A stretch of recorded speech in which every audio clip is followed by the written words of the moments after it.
All right, so I have this video here. Ace Bailey is the next Cam Reddish. A, Cam Reddish is still young. B, I don't get what's up with these takes here.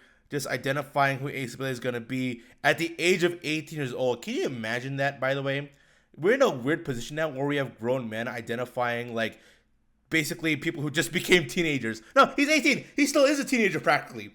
And we're like, this kid is going to have a terrible, like, career. He's going to be a bum.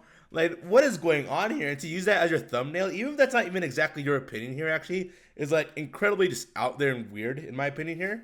But let's start off here by Hoops reference here. Ace Bailey is the next Cam Reddish. So a fresh new week has arrived, and They say a furish new week. so a fresh new A furish new week. So a fresh new week has arrived, and here on this channel, that means one thing and one thing only. Every week I post an episode of this series we do called Your Take Not Mine, where I turn to you, the viewers, to give me your hottest NBA takes. All right, I want to hear your hot takes based on here. what's going on at the time, and I then choose my favorite submissions and discuss them in a video. This week the NBA draft went down, uniting the next generation of young talent with their new teams. Plus free agency just began as well, so we definitely have All right, plenty off-season stuff here, yes. video All right. guaranteed, so consider that as an option as well. Alright. Before we start though, it turns out a good amount of you watching right No, now no, aren't no, even no, subscribed stop to the channel. doing that. Stop doing that. People should subscribe to you and like you because they choose to, actually. I know you're playing the game over here, Hoops reference, but at least have some form of dignity here, at least, man. Let's go at it, whatever. All right, take one here. All right, take one. The first take we'll be discussing today comes to us from Haz, and he says that Ace Bailey is going to be the next Cam Reddish. But can't put it together? No, because the huge difference between Ace Bailey and Cam Reddish's spot, actually, is the fact that when Reddish came into the NBA, he was going to an NBA team that already had talent, though, and had kind of an identity. Cam Reddish was drafted by the Atlanta Hawks, who were comprised of a whole lot of three-point shooters who also were young, and also Trae Young was there. So the opportunity, also John Collins at the time I think was there as well though, who was also like a shot chucker as well. And so, ironically enough though, Ace Bailey will be playing with John Collins here, but John Collins has slowed down a wee bit since his days in Atlanta. But no, Cam Reddish was in a team that had an identity already and had a scheme what was going on. Reddish was drafted a lot later, and so when you get to the later drafts, actually outside the top like 7 or 8, actually at that point you're just filling a role. Of potential, but can't put it together at the NBA level. Knowing what we know now about Cam Reddish and how his career will pan out, this sounds pretty harsh on the surface, but if we go back to the 2019 NBA draft, Reddish was one of the most highly regarded prospects in the entire class. He was an afterthought at some point though. No. Everyone knew Cam Reddish's shtick by then. If you were to go pick Cam Reddish, it's like this player is incredibly raw, has a lot of potential, but he's not a plug and play guy. Like even when the Hawks drafted him, people were questioning that. We're like, are you planning to like move Trae Young and like start like rebuilding here? That's the questionable part though. Or you wanted him to develop alongside Trae Young. I'm not really sure, really, the Hawks choosing him. I think that was a bad pick more than anything else, though. It's less on Cam and more on the team, actually, for not having the team that is the best for him.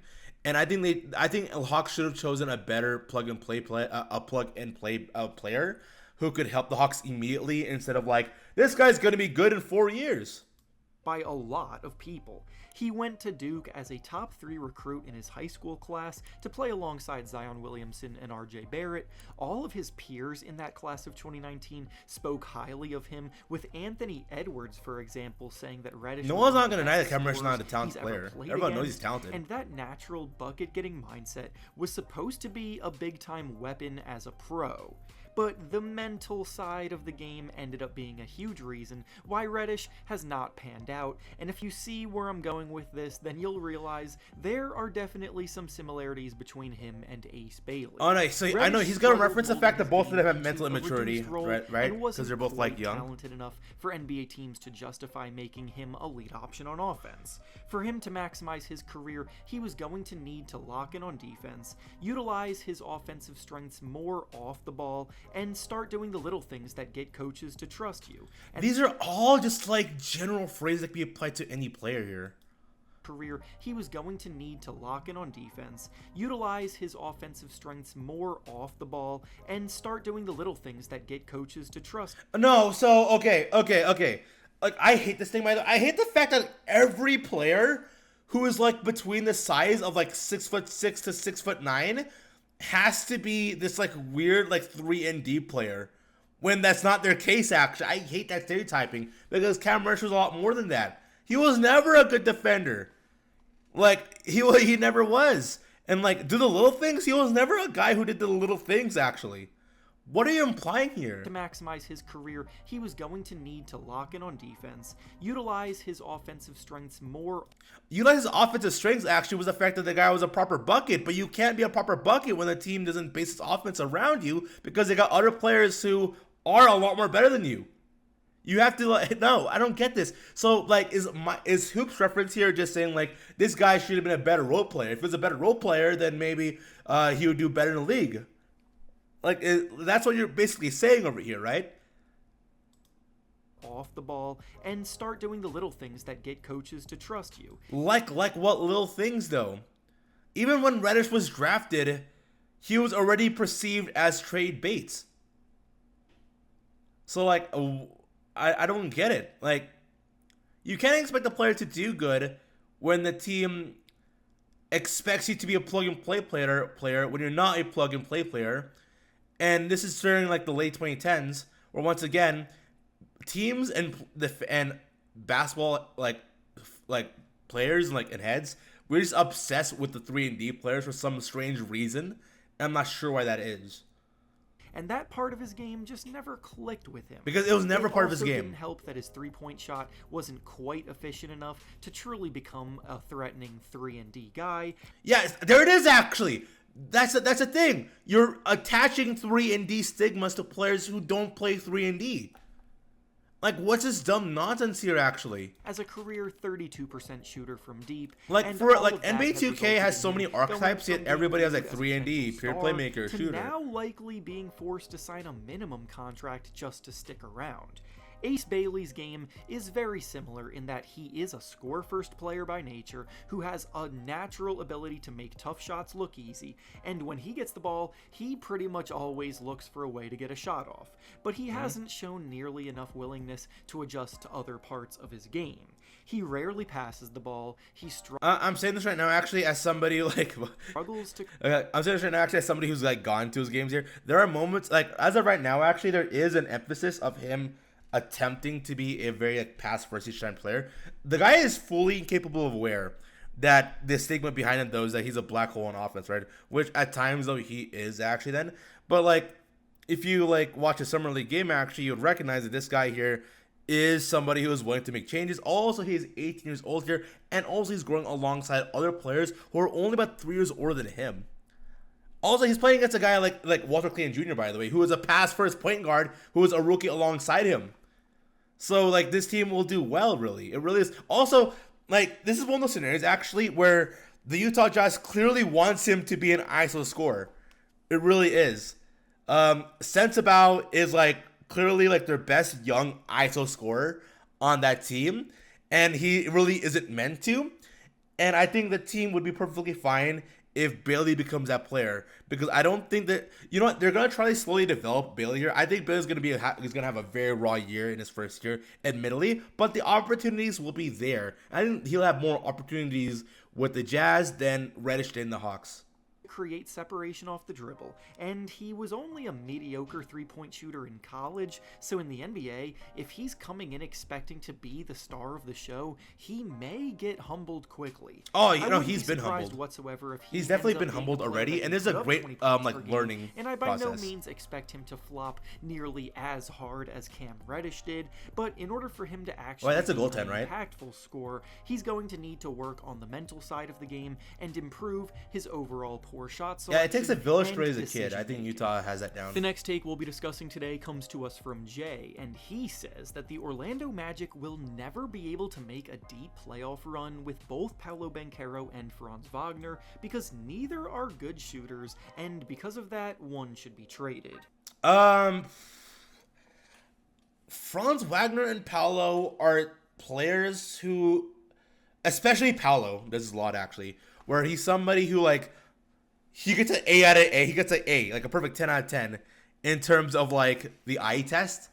But you have to know like the eye test sometimes kind of tricks you at times actually, where like this guy plays very ugly at times. Like Paolo plays like Corey Maggette at times, if you remember Corey Maggette, where he plays incredibly ugly offense that just works sometimes. And then the moments where it doesn't work, though, you just shut off here. Franz Wagner being like your number 2 option, though, I think Wagner is like incredibly overrated in relation to his contract. I think Wagner is that guy who I think will be at his very best if he's like 11 points per game kind of guy, 4th option in a team. For them to bank so much, though, on him is crazy. Now, what would you trade Wagner for, though? I'm unsure of, because that guy's contract is crazy. He's being presented like a superstar in Orlando when he clearly isn't. The Orlando Magic are one of the NBA's most promising young teams, with a core built around a dominant defensive unit that just smothers opposing teams and brings back some old school scoring nights reminiscent of the mid-2000s NBA basketball. There it is, Corey Maggette. Yeah, he's like some 2000 style playing. Yeah, Corey Maggette, Paolo Banchero. I told you, man. Scoring nights reminiscent of the mid-2000s NBA basketball. Yeah, ugly basketball, admittedly. I like it, but ugly. Championships, as we just saw with the Oklahoma City Thunder, who had the league's #1 ranked defense this year, winning it all. But you can't simultaneously have one of the worst offenses in the league like the Magic do. Paolo and Franz are both fantastic young budding stars, and in the NBA, 2 stars is always better than 1. But in this case, the original take. By the way, nice take there, buddy. But in this case, 2 stars is always better than 1. Is it? Can you really say that Wagner is a star? And like, Paolo is a star player for the Orlando Magic. Where is he in the league, though? Is he like a top 25 player? Maybe. Maybe. I'm not really sure about that, though. They still have Wendell Carter Jr. Their inside game is like non-existent here. I think they're putting too much bank on 2 players here that I don't think are capable of backing it up, though, more than anything else, though. I like Paolo, dude, but I don't see Paolo being like even a number 2 option in a squad and doing all that well. And Wagner, I think, is an overrated role player. But in this case, the original take does have a bit of a point, in that Paolo and Franz are pretty similar for better and for worse. They don't do Paolo anything that really stands out or really stronger, special. But both players have more of a slashing type of game at their best as downhill drivers that attack the basket and are more comfortable in the mid-range than they are from 3. Why? They're both highly skilled off the dribble, can score in the post, and pose as mismatches. Okay, why? Okay, this guy's talking about like what Wagner and Paolo can do, but then he shows this. Paolo is obviously a lot bigger and stronger, but both players have more of a slashing type of game at their best as You're talking about the Magic, and then you're showing like Tatum just like pull up on someone. Downhill drivers is that gnarly. attack the basket and are more comfortable in the mid-range than they are from 3. They're both highly skilled off the dribble, can score in the post. Why are you showing Jonathan Isaac? We're talking about like their offensive skill set here, but we guys steal from like Isaac and pose as mismatches for smaller defenders, but they are literally both 32% career shooters from 3, and Franz in particular has gotten worse over time, having just shot 28%. Yeah, show him doing an assist instead of 3-point shooter instead of like.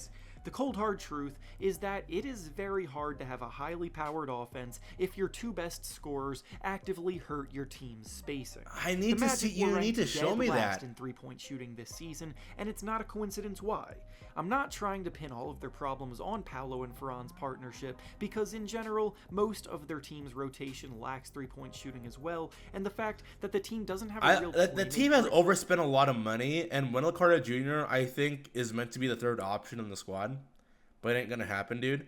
I'm not really sure how Magic is gonna push for. I expect them to be like competing for the 8th seed point guard to set those guys up certainly doesn't like they have a direction, but whether or not that direction is truly like good, I do agree with the original I'm not take sure. here. Paolo Banchero is locked in as the face of the Magic, so it wouldn't surprise me at all if, in a year or two, the Magic came to the realization that it's better to ship Franz out to try to find a better pairing that addresses what the team actually needs.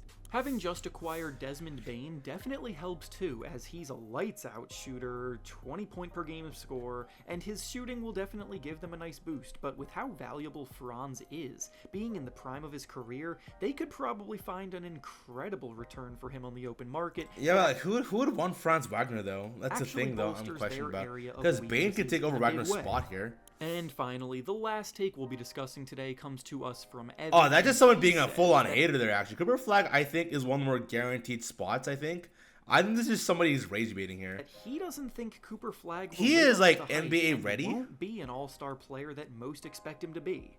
Flag was the clear-cut top prospect in this year's now, draft. is he going to be, like, a superstar player, though, for the Dallas Mavericks? I don't think so. I'm close to it, like Victor and I think it's Wembanyama asking way was a too few much years for ago. Flag Is to, like, Flag take over on that Luka's level? spot. I wouldn't quite say he's there, but he's close. I think I understand why some, like the original poster of this take, think what they do about Flag, because he's not necessarily the kind of player locked into scoring 25 points per game like all of the biggest stars in the game today. But he doesn't need to, though. He doesn't need to.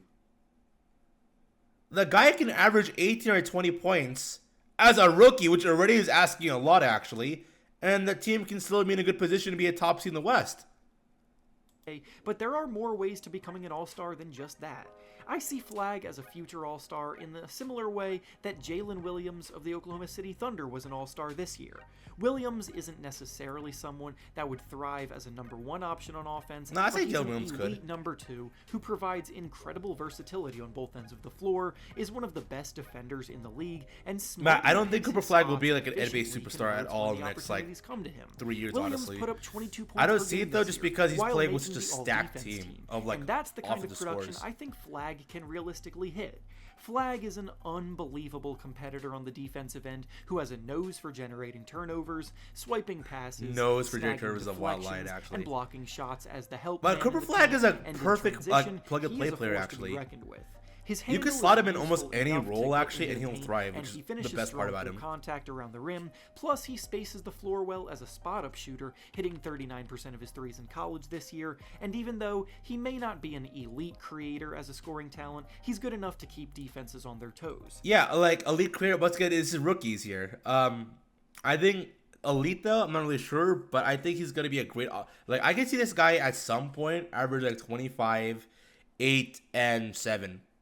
At some point in his career, actually. I really do believe that. Now, will it happen anytime soon? No, because the Mavericks right now are not rebuilding. He's a number one pick that's going to be part of a team that wants to compete, I think, for now. If you're expecting Flag Unless to be the their best GM player does in the something weird. NBA, you probably need to temper your expectations a little bit, but he should absolutely end up being an all-star talent that makes a few all-defense. Yeah, I love these videos here actually that show all this stuff here before the video is truly officially done here. So like it's hard to see what's exactly happening, but whatever's over there actually. But degeneracy? What is this? What the skibbity is going on over here actually?